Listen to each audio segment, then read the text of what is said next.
Hello everyone. Welcome to all in one mix. और आज मैं आपको पढ़ाऊंगी क्लास 8th हिस्ट्री का chapter 7 women caste and reform की क्वेश्चन आंसर को। तो ओल्ड एनसीईआरटी बुक में ये चैप्टर नंबर 9 है। तो चैप्टर के सीरियल नंबर से पे आप मत जाइएगा, ठीक है। अ, जो हमारा चैप्टर का नेम है वीमेन कास्ट एंड रिफॉर्म, ये उसी की क्वेश्चन आंसर है और हम सब डिस्कस करेंगे। सो बेसिकली इस चैप्टर में है क्या ना, जो हमारी वीमेन है उनके साथ पहले किस प्रकार का व्यवहार किया जाता था, ठीक है। वो सभी इस चैप्टर में मेंशन है। जब उनके पति की डेथ हो जाती थी तब उनको भी उसी चिता में जला दिया जाता था, जिसको हम सब सती प्रथा के नाम से जानते हैं, ठीक है। जिसको बाद में राजा राम मोहन राय ने उसको बंद करवाया था, ठीक है। तो यहाँ पर देखो ऐसे बहुत सारी जो भी हमारे समाज में ये सब प्रथाएं थी, उन सभी के खिलाफ कौन कौन से रिफॉर्म लाए गए, मतलब कौन कौन से बदलाव लाए गए, तो वो सब इस चैप्टर में मेंशन है। जैसे कि ये जाति है, ठीक है। जो नीची जात के लोग होते थे उनको मंदिर में नहीं जाने दिया जाता था और उनको स्कूल नहीं जाने दिया जाता था। ऐसे बहुत सारे उनके साथ भी छुआछूत का, भेदभाव का, ऐसे बहुत सारे काम उनके साथ भी होते थे। तो उन सभी चीज़ों का बदलाव लाया गया। तो इस चैप्टर में वही है। चलिए स्टार्ट करते हैं।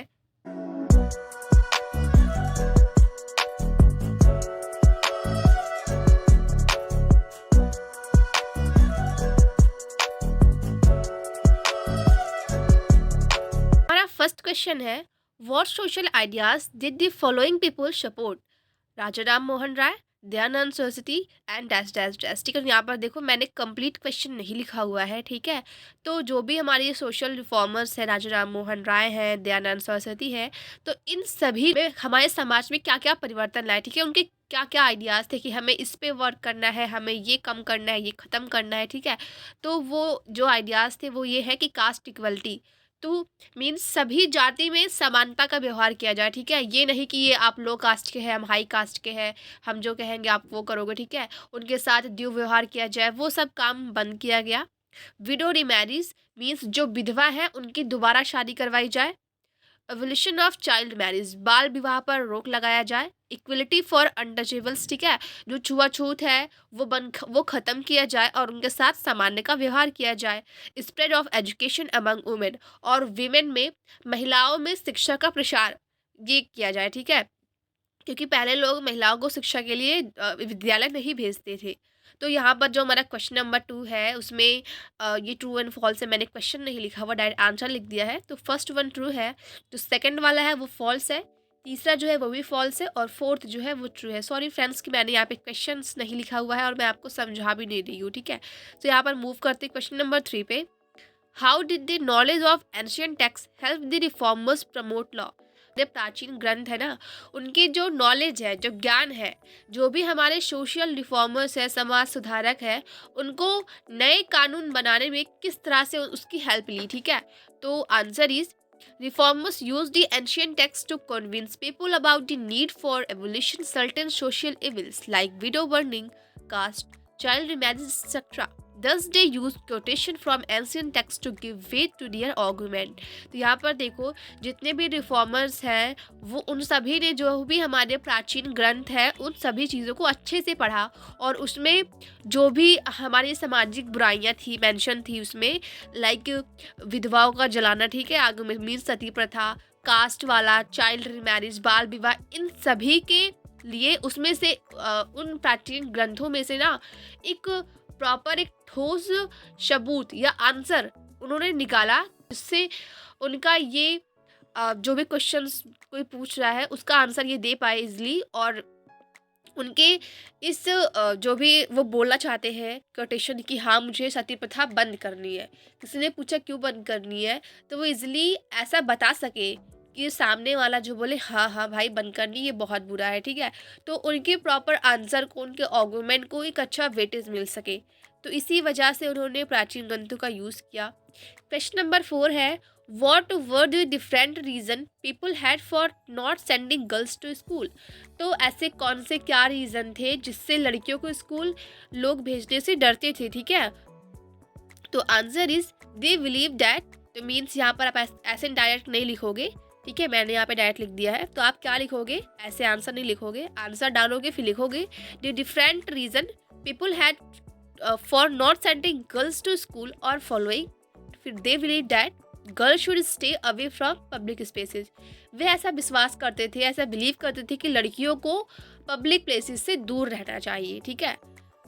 School would take girls away from home and prevent them from doing their domestic duties. वे सोचते थे कि जो स्कूल है ना, वो लड़कियों को पेरेंट्स से, घर से दूर लेकर चली जाएगी और फिर घरेलू कामकाज करने से उनको रोकेगी, ठीक है, तो उनको बचाएगी। इसी वजह से लोग जो है स्कूल नहीं भेजते थे।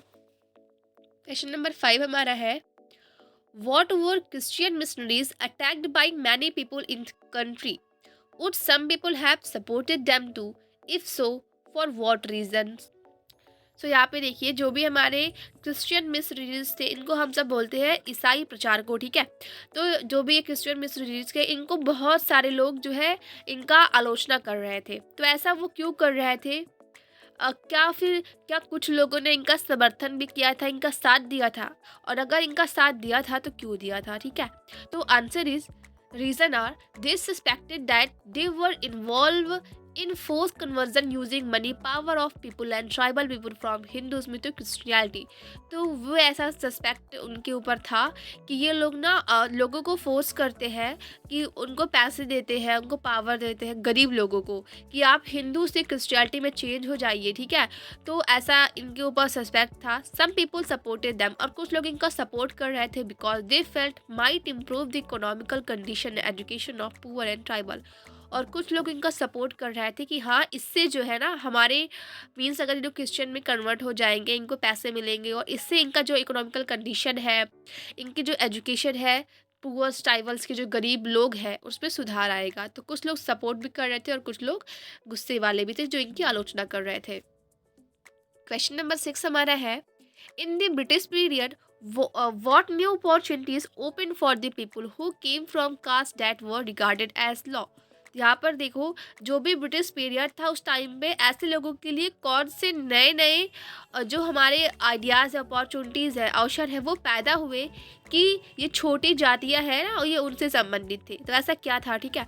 तो answer is, drain had to be dug. जो ड्रेन्स है मतलब जो भी बड़ी बड़ी नालियाँ होती है, ठीक है, वो खोदी गए। रोड्स लेड, बिल्डिंग कंस्ट्रक्टेड, सड़कें बिछाई गई, बिल्डिंग बनी और सारे शहर जो है वो साफ किए गए। This requires digger, carrier, sewage cleaner, puller. और इस सभी चीज़ों के लिए हमें डिगर्स की नीड थी और हमें कैरियर्स की नीड थी, हमें सीवेज क्लीनर की नीड थी जो सीवेज को साफ कर सके, पुलर्स की नीड थी। और ये सभी काम लो कास्ट के लोग करते थे, ठीक है। तो ये अपॉर्चुनिटीज़ ओपन हुई लो कास्ट के लोगों के लिए। क्वेश्चन नंबर 7 है, how does Jyotirao the reformer justify their criticism of caste equality in society? तो यहाँ पर देखो, जो ज्योतिराव फूले हैं या फिर जो अन्य समाज सुधारक है, ठीक है, उनके लिए हमारे समाज में जो भी जातीय असमानताएं हैं, मतलब जो भी कास्ट इनइक्वलिटी है, उन आर्गूमेंट्स थे, ठीक है, उसको किस प्रकार जो है सही ठहराया गया था, ठीक है। तो यहाँ पर क्वेश्चन नंबर 7 का जो हमारा आंसर है वो ये है कि ज्योतिराव फूले का जो बर्थ है वो 1827 में हुआ था। Was not most among of the low caste leader, और वो हमारे लो कास्ट लीडर में से सबसे मेन थे। और फिर देखो इसमें, जैसा कि ये हमारे पॉइंट है, he attack the Brahmins claim of their superiority to others people as they were Aryans, ठीक है। तो उन्होंने जो हमारे ब्राह्मण, जो भी हमारे ब्राह्मण समाज के ऐसे लोग हैं, उनके खिलाफ उन्होंने बताया कि वो लोग खुद को सुपीरियर मानते हैं, कि वे लोग जो है आर्यन रह चुके हैं, ठीक है। जो हमारे समाज में, जैसे कि आपको पता होगा कि हमारे भारत में सबसे पहले आर्य आए थे, ठीक है। और फिर Jyotirao Phule was one of the most vocal among low caste leader. जैसे कि हमें पता है ज्योतिराव फूले जो है वो एक लो कास्ट लीडर के लिए सबसे इम्पोर्टेंट मोस्ट लोकल जो है वो लीडर थे। फूले डेडिकेटेड हिज बुक नेम गुलाबगिरी। तो ज्योतिराव फूले ने अपने बुक का नाम गुलाबगिरी रखा, ठीक है। To all American who fought against slavery it was written 1873। तो देखो यहाँ पर फूले ने अपने बुक का नाम गुलाबगिरी इसलिए रखा क्योंकि अ, उस टाइम अमेरिका में ना जो वहाँ के लोग हैं वो लोग गुलाबी से ना फाइट कर रहे थे, ठीक है। तो उसी टाइम पर उन्होंने बुक लिखी थी 1873 में। फिर next one is, Jyotirao Phule received his education in school established by Christian missionaries. तो ज्योतिराव फूले ने उसी स्कूल से शिक्षा प्राप्त की जो स्कूल क्रिश्चियन मिशनरीज द्वारा स्टेब्लिश किया गया था, उसको स्थापित किया गया था। क्वेश्चन नंबर 8 है, why did Phule dedicate his book Gulamgiri to American women to free slaves. तो जो हमारे ज्योतिराव फुले ने है, उन्होंने अपनी जो बुक है गुलामगिरी, उसको गुलामों की आज़ादी के लिए चल रही अमेरिकी आंदोलन को समर्पित क्यों किया, ठीक है, जो भी अमेरिका में मूवमेंट्स चल रहे थे फॉर स्लेव, ठीक है। तो answer is Jyotirao Phule wrote a book in 1873। He name his book Gulamgiri meaning slavery. तो ज्योतिराव फुले ने 1873 में एक बुक लिखी थी, ठीक है, जिसका नाम उन्होंने गुलामगिरी रखा था और जिसका मतलब होता है कि स्लेवरी मतलब गुलामी। Phule dedicated his book to all those American who had fought to free slave. तो फुले ने इस बुक का नाम गुलामगिरी इसलिए रखा था क्योंकि ये लोग ना उस टाइम पे अमेरिका में चल रहे गुलामी के आंदोलन के खिलाफ काफ़ी अच्छे से लड़ाई कर रहे थे, ठीक है। क्वेश्चन नंबर 9 है, what did Ambedkar want to achieve through the temple entry movement. तो यहाँ पर जो हमारे भीमराव अम्बेडकर जी है, वो मंदिर में प्रवेश जो आंदोलन है उसके जरिए वो क्या हासिल करना चाहते थे। Answer is Ambedkar led three such movements for temple entry between 1927 and 1935। तो 1927 और 35 के बीच भीमराव अम्बेडकर ने 3 मूवमेंट्स जो है जो टेम्पल एंट्री के लिए थे, मतलब मंदिर में प्रवेश के लिए थे, उन्हें चलवाए थे। His aim was to make everyone to see the power of caste residue within society। तो उनका मेन लक्ष्य था कि सभी को जो भी कास्ट है उनको इक्वलिटी मिले और सभी लोग हमारे समाज में सारे कास्ट को वरीयता दी जाए, ठीक है, सबको इक्वलिटी दी जाए। क्वेश्चन नंबर 10 है, why were Jyotirao Phule and Ramaswamy Naicker critical of national movement. Did their criticism have the national struggle in any way. ठीक है, तो यहाँ पर देखो जो ज्योतिराव फूले है और रामास्वामी नायकर है, ठीक है, उन्होंने काफ़ी सारे नेशनल जो मूवमेंट थे, जो भी राष्ट्रीय आंदोलन थे, उसका जो है ना आर्गूमेंट मीन्स उसका आलोचना किया करते थे। तो क्या उनकी इस आर्गूमेंट से, उनकी इस आलोचना से जो भी हमारे राष्ट्रीय संघर्ष है उसमें किस तरह से हेल्प हुई, उनकी मदद मिली। तो answer is both were critical of national movement in their own time. उस टाइम पर दोनों लोग नेशनल मूवमेंट्स पर आलोचना किए करते थे अपने अपने टाइम पे। The lower caste were made to sit at a distance from the upper caste. उस टाइम पर जो लोअर कास्ट के लोग थे उनको थोड़ा दूर बैठना पड़ता था अपर कास्ट के लोगों से।